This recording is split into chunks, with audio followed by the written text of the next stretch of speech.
Bar hang. Why is this important? If you cannot hang from a bar, how is that going to represent itself in your normal work or at home environment, Nick? I look at it a lot as a posture. If you can't do it, part of it is because you just spend time in terrible posture.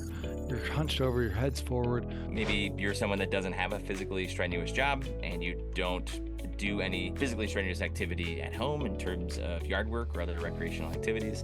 That would indicate to me if you can't hang for that long, you're just not picking up heavy things very much. So Dan, talk about that when you're doing this testing with people. What are the reasons why they can't do a bar hang at all or can only do it for a few seconds? A lot of people, that's going to be painful, or they just won't have the strength to get in that position. That'll also give them pain to try to hold it for more than a couple seconds. Most people are going to struggle the most with just getting in that position, like arms all the way overhead, and then adding like your body weight, tractioning the shoulder joint there. The two biggest things here would probably be grip strength and just the ability to get your arms up overhead. It's very easy to go through normal everyday activity and not get your arms overhead, let alone hang from a bar. How often do people put their arms up overhead? When's the last time you hung from a bar? Grip strength doesn't come by just like taking a gripper and just squeezing away on it. No, it comes by holding onto things, holding onto your body weight, picking things up, just actually gripping things and having to hold on to heavy stuff for a while. What does the setup and the actual test look like, Dan? If you have a pull-up bar or something similar at home, tree branch, something thick enough that you can hold on to, that'll support your weight.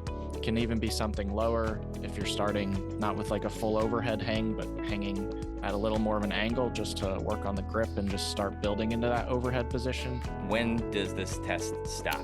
First and foremost is pain.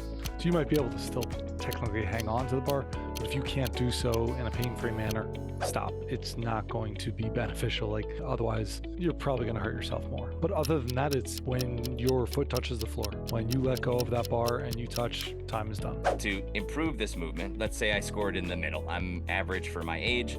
For a bar hang, what are some more specific things that people would work on? You're going to start with some shorter sets. Your program would also have probably some like rowing movements like bent over rows or cable rows just to build up that strength in the back. Probably some carry type movement to build that grip strength. Here's the motivation part. Someone's listening and like, yeah, okay, it makes sense.